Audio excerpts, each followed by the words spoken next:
아멘. 네. 이소부화에 보면 이런 얘기가 있습니다. 뿔이 아주 크고 아름다운 사슴이 있었습니다. 그 사슴은 매일 숲속 호수에 비친 자기의 뿔을 보면서 자랑스러워했습니다. 이렇게 멋진 뿔을 가지고 있다니 난 정말 대단한 사슴이야. 사슴은 그 뿔이 자랑스럽고 그 뿔이 있는 자신이 너무 사랑스러웠던 것 같습니다. 그런데 그 사슴은 그렇게 자랑하고 사랑하던 자기 뿔이 덩굴에 걸렸고 그 때를 지나가던 사냥꾼에게 잡혀 죽고 말았다고 합니다. 사슴은 자신의 크고 멋진 뿔을 자랑했습니다. 그런 뿔이 있는 자신을 숭배했던 것이죠. 그런데 자신이 그토록 숭배하고 자랑하던 뿔이 되려 그에게 사망의 이유가 되었습니다. 이 이야기가 우리에게 주는 교훈이 있습니다. 헛된 것을 의지하고 자랑할 때 그것이 되려 우리를 파멸로 이끌어갈 수 있다는 것이죠. 오늘 우리가 읽은 본문에 나오는 이 아도니 베색 역시 마찬가지였습니다. 아도니 베색은 가나안 왕 중에 하나였습니다. 그의 이름 아도니 베색은 베색의 주인이라는 뜻입니다. 그는 아마도 그 지역에 패자 노릇을 했던 것 같습니다. 그에게는 권력과 힘이 있었고 그는 그것을 자랑하였고 그것을 숭배하였습니다. 사람은 자신이 숭배하는 것을 닮아갑니다. 예를 들어 돈을 자랑하고 돈을 숭배하는 사람은 인색해지죠. 모든 것이 계산적으로 변합니다. 그래서 수전노라는 소리를 듣기 마련이죠. 그런 것과 같이 이 권력과 힘에 취한 이 아도니 베색은 그가 숭배하고 그가 자랑하는 힘과 권력에 삼켜져서 그 잔혹함과 압제를 일삼는 모습으로 변화됩니다. 본문에 보면은요, 그는 70명의 왕들의 엄지손가락과 엄지발가락을 자르고 자기 밥상 아래에서 먹게 했다고 말합니다. 이것은 단순히 전쟁에서 이긴 것을 넘어서 자신의 권력을 과시하고 자랑하는 행위이기도 하면서 자신이 정복한 왕들에게 굴욕을 선사해 주는 것이죠. 나는 이러한 힘이 있다는 것입니다. 난 이러한 권력이 있다는 것이죠. 그렇게 그는 그 지역의 패자가 돼서 그의 이름의 뜻과 같이 아도니 베색, 그 지역의 주인 노릇을 하게 되었습니다. 그런데 그러한 그에게 하나님의 심판이 다가왔습니다. 이스라엘 백성에게 있어서 가나안 땅의 정복은요, 단순히 땅을 차지하는 것이 아니라 하나님 앞에 너무나도 철저하게 썩고 부패하여 무너진 가나안 땅을 향한 하나님의 심판이었습니다. 하나님의 공의와 정의의 실현이었던 것이죠. 이스라엘 백성들이 아도니 베색을 정복하고 무찌른 것은 그 아도니 베색을 향한, 그 인생을 향한 하나님의 심판이 이루어짐을 뜻합니다.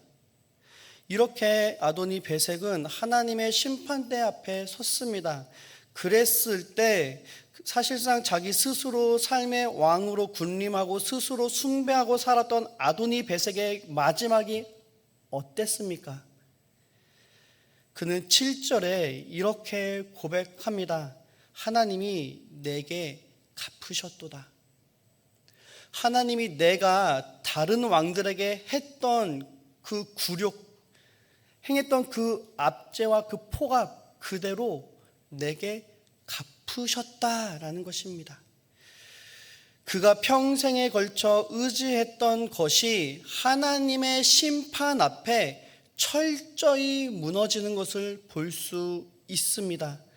아도니베섹이 자랑하고 숭배했던 것, 그 권력과 힘, 그렇게 드러났던 폭력이 그에게 올무가 되고 그에게 다시 돌아왔던 것입니다. 그가 그렇게 자랑했고 그가 그렇게 숭배했던 것, 의지했던 것이 하나님의 심판 앞에서는 그를 구할 수 없었다는 것입니다.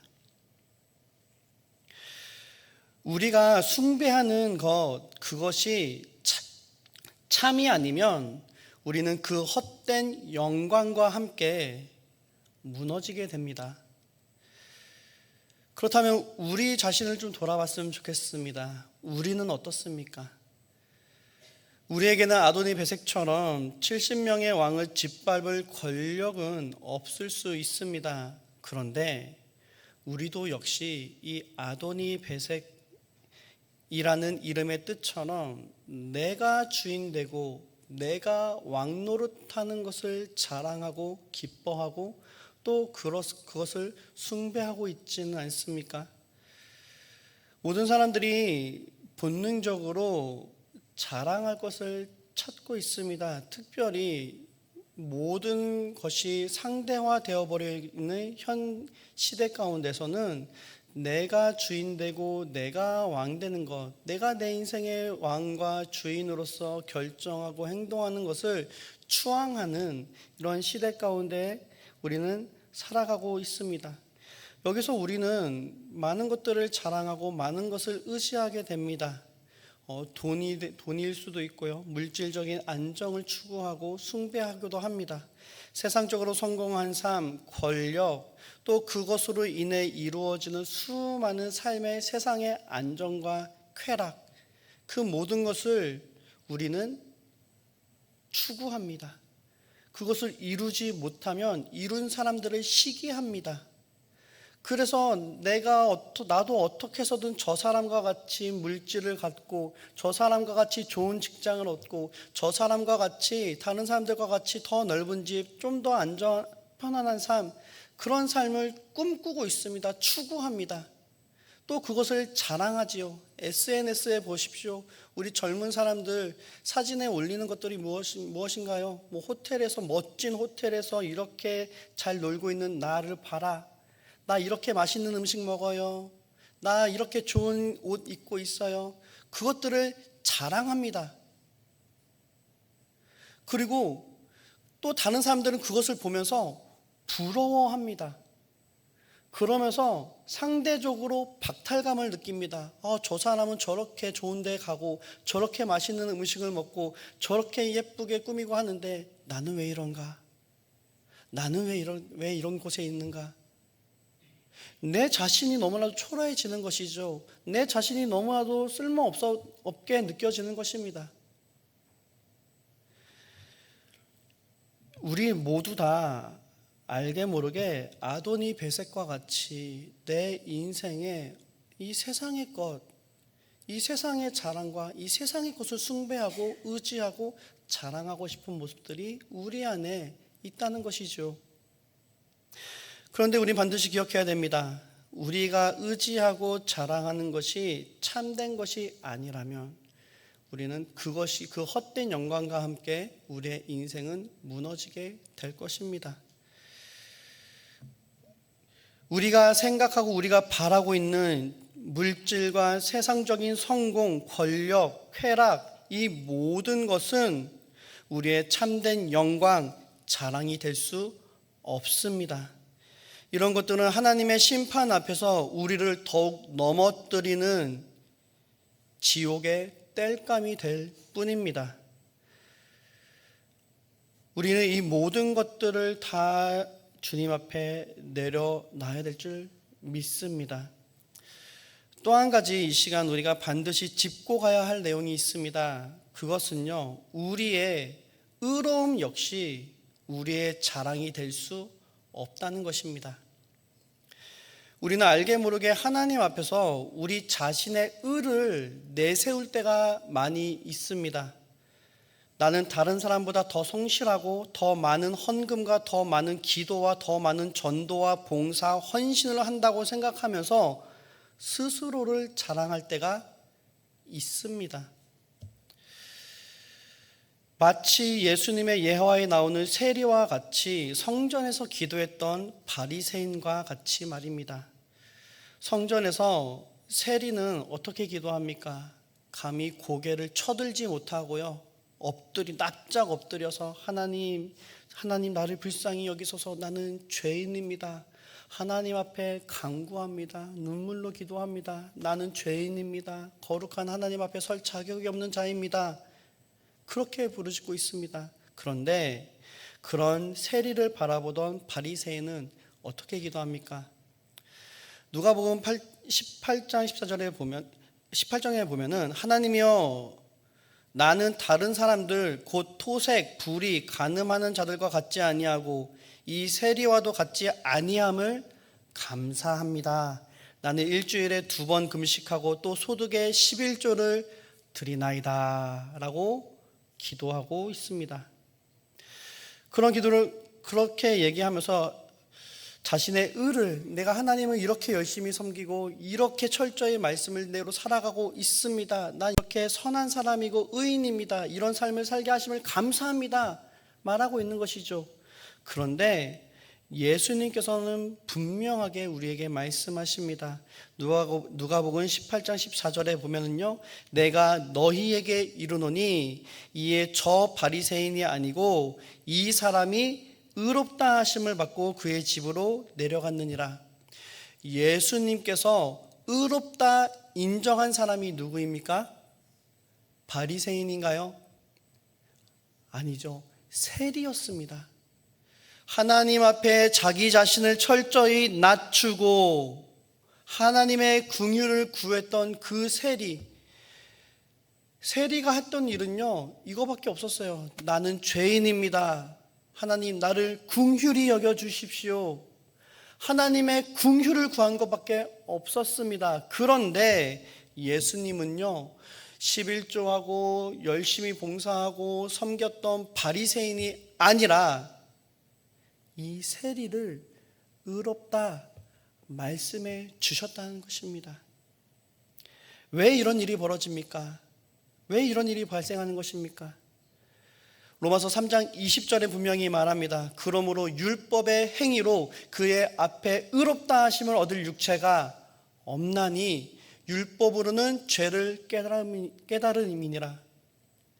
율법의 행위로는 하나님 앞에 의롭다 하심을 얻을 육체가 전혀 없다는 것입니다. 그러면서 로마서 3장 23절에 하나님께서 분명히 말씀하십니다. 모든 사람이 죄를 범하였음에 하나님의 영광에 이르지 못하더니, 모든 사람이 죄를 범하였습니다. 하나님의 시선으로 바라봤을 때, 하나님의 기준으로 바라봤을 때 의인은 없나니 하나도 없다는 것입니다. 모든 사람이 죄인이라는 것입니다. 자신의 모든 사람들이 죄인이었고 하나님의 기준에 미달이었다는 것입니다. 그렇기에 우리의 선함, 우리의 행함, 우리의 의로움을 가지고 하나님 앞에 나아갈 수 없는 것이지요. 우리가 하나님 앞에 나아갈 때 우리가 내세우고 있는 것이 무엇입니까? 여러분, 만약에 오늘 밤에 여러분들이 죽어서 하나님 앞에 서게 된다면, 하나님이 여러분들에게 내가 너를 나의 천국으로 들여보내야 될 이유가 무엇이냐 물으신다면 여러분들 뭐라고 대답하시겠습니까? 11조 했습니다. 저 전도 많이 했어요. 저 열심히 예배 생활했습니다. 말씀대로 살았습니다. 그것을 말하겠습니까? 여러분들이 그것을 말한다면, 여러분들 머릿속에 그것이 떠올랐다면 여러분들은 여러분들의 의로움을 의지하는 것이고 여러분들의 의로움을 자랑하는 것입니다.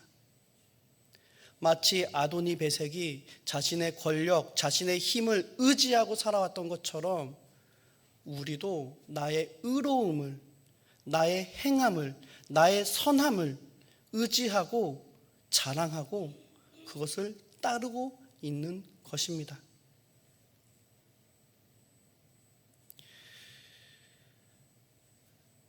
인간의 의로움은요, 하나님 앞에 절대 자랑의 대상이 아닙니다. 인간의 의로움은 하나님 앞에 자랑의 대상이 아니라 회개의 대상임을 믿으시기 바랍니다. 왜 그런지 아십니까? 제가 예를 들어 보면요, 제가 예전에 국민학교 시절 때 이상하게 체육복을 흰색 운동복을 입고 오게 했어요. 그래서 그날 체육이 있는 날에 옷장에 있는 운동복, 흰색 운동복을 입고 당당히 나갔습니다. 조회 시간이 되었는데요. 그때 제가 부끄러움을 느꼈어요. 왜냐하면 저는 분명히 흰색이라고 입고 왔는데 다른 친구들에 비해서 보니까 제 운동복이 아이보리색이더라고요. 누런색이었습니다. 그 전날 저희 어머니가 표백제를 넣는 거를 깜빡하셨던 거예요. 그래서 제 눈엔 분명히 흰색이었어요. 너무나도 흰색이었죠. 그래서 당당히 입고 나갔는데 저보다 더 흰색 운동복 아이들이 많았던 거예요. 그 아이들이랑 비교해 보니까 난 왜 이렇게 누리꾸리하지? 그랬던 거죠. 우리의 선함이, 우리의 행함이 하나님 앞에 자랑의 대상이 아닌 이유를 아시겠습니까? 우리가 아무리 행하고 우리가 아무리 선해봤자 하나님이 말씀하시죠. 모든 사람들이 죄를 범하였음에 하나님의 영광에 이르지 못하였더니 하나님의 기준, 하나님의 거룩하심을 우린 따라갈 수 없는 존재들입니다. 그렇기에 우리의 의로움, 우리의 행함, 나의 선함은 하나님 앞에 자랑의 대상이 아니라 철저히 회개의 대상인 줄 믿으시기 바랍니다. 그렇다면 우리는 무엇을 자랑하고 무엇을 의지해야 합니까? 우리 사도 바울의 고백을 함께 보기를 원합니다. 빌립보서 3장에 보면은 사도 바울은 이런 고백을 합니다. 빌립보서 3장 4절과 6절 말씀에 보면은요, 나는 육체를 신뢰할 만한 것도 많다. 그리고 히브리인 중에 히브리인이고 율법의 의로는 흠이 없는 자다라고 말을 합니다. 사도 바울은 누구보다도 종교적으로 완전했던 사람이었습니다. 하지만 그가 복음 대신 예수 그리스도를 만났을 때 그는 이렇게 고백합니다. 빌립보서 3장 7절과 9절 말씀인데요, 우리 한 목소리로 함께 읽겠습니다. 그러나 무엇이든지 내게 유익하던 것을 내가 그리스도를 위하여 다 해로 여길 뿐더러 또한 모든 것을 해로 여김은 내 주 그리스도 예수를 아는 지식이 가장 고상하기 때문이라. 내가 그를 위하여 모든 것을 잃어버리고 배설물로 여김은 그리스도를 얻고 그 안에서 발견되려 함이니 내가 가진 의는 율법에서 난 것이 아니요 오직 그리스도를 믿음으로 말미암은 것이니 곧 믿음으로 하나님께로부터 난 의라. 아멘. 사도 바울의 고백은 무엇입니까? 그가 예수님을 믿기 전에는 그는 자신의 신분, 자신의 출생이 자랑이었어요. 나는 히브리인 중에 히브리인이었다. 또 예수님을 만나기 전 사도 바울의 자랑은 자신의 학벌이 자랑이었고 자신의 행함이 자랑이었습니다. 그런데 그랬던 사도 바울이 예수님을 만나게 되자, 예수님의 십자가를 경험하게 되자 자신이 그전까지 자랑했던 모든 것이 이제는 배설물이 되었다라고 말을 합니다. 그의 자랑은 더 이상 자기의 의로움, 배경, 업적이 아니라 9절의 고백과 같이 오직 그리스도를 믿음으로 말미암는 의, 그것이 그의 자랑이 되었고 그의 기쁨이 되었던 것입니다. 또한 사도 바울은 갈라디아서 6장 14절에 이렇게 고백합니다. 그러나 내게는 우리 주 예수 그리스도의 십자가 외에는 결코 자랑할 것이 없나니 그리스도로 말미암아 세상이 나를 대하여 십자가에 못 박히고 내가 또한 세상에 대하여 그러하니라. 사도 바울의 고백은 무엇입니까? 그의 자랑은 오직 예수 그리스도의 십자가다. 그는 명확하게 말하고 있습니다. 예수님의 십자가를 경험하였을 때 사도 바울의 모든 자랑, 그가 여태껏 추구하고 숭배하고 자랑하고 의지했던 그 모든 것들이 헛됨을, 하나님의 심판 앞에 헛되고 배설물 같은 것임을 깨달았다는 거예요. 그리고 사도 바울에게 유일한 자랑은 예수 그리스도의 십자가라는 것입니다. 죽을 죄인, 나 같은 죄인을 살리기 위해 하나님의 아들 예수님이 십자가에 달려 죽으셨다는 것입니다. 나 같은 게 뭐라고? 나 같은 이 벌레 같은 내가 뭐라고? 뭐기에 그 영광스러운 하나님의 아들 예수 그리스도께서 십자가의 수치를 당하시고 십자가의 고난을 당하시고 십자가의 죽음을 겪으셨습니까? 사도 바울은 예수 그리스도의 십자가를 깨닫고 예수 그리스도의 십자가를 체험하자 그의 삶의 모든 것이 변화되어지고 새로워지게 되었습니다. 사랑하는 귀한 성도님들, 예수 그리스도, 그분의 복음, 그분의 십자가를 경험한 사람들은 달라집니다. 우리 담임 목사님께서 누누이 강조하시죠. 예수 믿으면 분명히 변한다는 것입니다. 예수 믿으면 그의 삶은 분명히 바뀝니다. 예수 믿으면, 예수의 십자가를 체험하고 믿으면 그 심령의 근본적인 변화가 나타납니다. 나타날 수밖에 없습니다. 왜 그러냐면 내게 능력이 있는 것이 아니라 십자가에 달리신 예수 그리스도께 능력이 있기 때문입니다. 예수님의 십자가는요, 내 인생이 바뀌는 결정적인 사건입니다. 죄인된 내가 하나님의 자녀가 되는 결정적인 순간이 예수님의 십자가인 것입니다. 그렇기에 사도 바울은요, 그 십자가를 경험하고 그 십자가를 체험하였기에 더 이상 사도 바울은 자기 자신을 숭배하지 않고 오직 그리스도만을 예배하는 삶을 살게 되었던 것입니다. 사랑하는 귀한 성도님들, 우리는 지금 무엇을 자랑하고 무엇을 의지하고 무엇을 앞세우고 있습니까?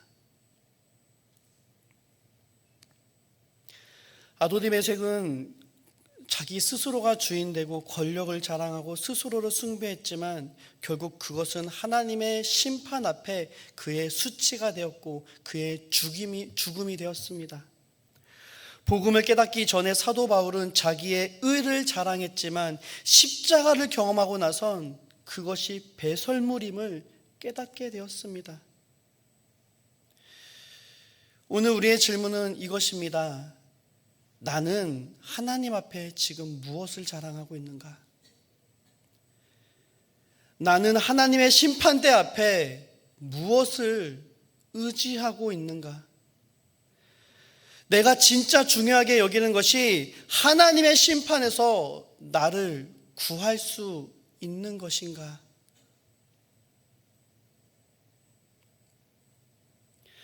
사랑하는 성도님들, 십자가의 예수 그리스도를 자랑하길 원합니다. 십자가의 예수 그리스도만을 의지하기 바랍니다. 오직 예수 그리스도만이 우리의 유일한 구원이요 소망이요 생명이십니다. 우리가 그리스도의 십자가를 중심에 두고 예수 그리스도만을 자랑할 때 우리는 영원히 흔들리지 않는 영광 가운데 살아가게 됩니다. 사랑하는 귀한 성도님들, 이 자리 가운데 우리는 무엇을 구하고 있습니까? 무엇을 애타게 바라보고 무엇을 부르짖으며 나아갑니까? 예수 그리스도의 십자가가 깨달아지고 예수 그리스도의 십자가가 체험되어지고 예수 그리스도의 십자가가 믿어지는 그 은혜를 간구할 수 있는 저와 여러분들 되어지길 원합니다. 예수 그리스도의 십자가만이 우리의 영원한 자랑이고 예수 그리스도의 십자가만이 우리의 영원한 소망이 되고 예수 그리스도의 십자가만이 우리의 생명임을 믿으시기 바랍니다. 그것이 깨달아짐으로 하루하루 십자가를 자랑하고 십자가를 기뻐하고 십자가 안에서 살아가실 수 있는 저와 여러분들 되시기를 예수 그리스도의 이름으로 축원합니다. 우리 함께 기도하겠습니다. 이 시간 우리 함께 기도하며 나아갈 때